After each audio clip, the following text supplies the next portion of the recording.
ಎಲ್ಲರಿಗೂ ನಮಸ್ಕಾರ. ನಾನು ನಿಮ್ಮ ಕನ್ನಡದ ಕನ್ನಡತಿ ಪ್ರಾಪ್ತಿ ಕುಂದಾಪುರ.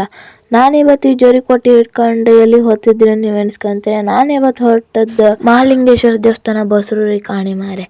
ನಾನು ಇಲ್ಲಿ ಬಂದು ಕಂಡದ್ದು ಅಂತಂದರೆ ಗಾಡಿ ಪೂಜೆ ಮಾಡಿ ಲಿಂಬೆಹಣ್ಣ ಸರ್ಬತ್ ಮಾಡಿ ಹಾಕಿರೆ. ಹಾಗೆ ಅಲ್ಲಿ ದೇವಸ್ಥಾನ ಒಳಗೆ ಹೋಗಿ ದೇವ್ರಿಗೆ ಕೈ ಮುಕ್ಕಣ್ಣೆ. ಇದು ಎದುರಿನ ದೇವ್ರಿಗೆ ಮತ್ತು ಬೇರೆ ದೇವರಿಗೆಲ್ಲ ಕೈ ಮುಗಕ್ಕೆ ಏನು ಸುತ್ತೇ ಕಾಣಿ ಅಂದೆ 3 ರೌಂಡ್. ಆಮೇಲೆ ಹಾಗೆ ಎಲ್ಲ ಭಟ್ರು ಆರತಿ ಕೊಟ್ಟರು. ಆರತಿ ತಗೊಂಡು ಆಮೇಲೆ ಅಮ್ಮ ಎಣ್ಣೆ ಕೊಟ್ಲು. ಎಣ್ಣೆ ಎಲ್ಲ ಮುಸುಡ್ಕೊಬೇಕಂತ ಹಾಗೆ ಮುಖ ಕಣ್ಕೊಂಡು ಅಲ್ಲೇ ಹೆರ್ಗೆ ಬಂದ್ಕೊಂಡು ಗಣಪತಿ ಪೂಜೆ ಇದ್ದಿದ್ದು ಗಣಪತಿ ಪೂಜೆ ಕೊಟ್ಟು ಭಟ್ರು ಹಣ್ಣು ಕೈ ಕೊಟ್ಟರು. ಅದನ್ನೆಲ್ಲ ಗಡ್ಬಡ್ ಅಂದ್ಕೊಂಡು ಒಂದು ಚೀಲಕ್ಕೆ ಹಾಕೊಂಡು ನಾನೀಗ ಹೋಗೋದೆಲ್ಲ ಅಂದರೆ ಶ್ರೀ ತುಳೇಶ್ವರ ದೇವಸ್ಥಾನ ಬಸರೂರಿ ಕಾಣಿ. ಇಲ್ಲ ಬರೋವಾಗ ಮಸ್ತ್ ಜನ ಇದ್ದೀರಿ. ಹಾಗೆ ಇಲ್ಲಿ ಎಲ್ಲ ಒಳಗೆ ಏನು ನುಗ್ಗುತ್ರಪ್ಪ ಗೂಳಿ ನುಗ್ದಂಗೆ.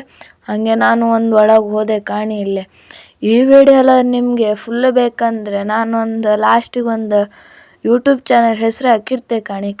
ಹಾಗೆ ನನ್ನ ವಿಡಿಯೋ ಇಷ್ಟ like and share and subscribe. ಮತ್ತೊಂದು ವಿಡಿಯೋ ಸಿಗ್ತಾಕ. ಬಾಯ್.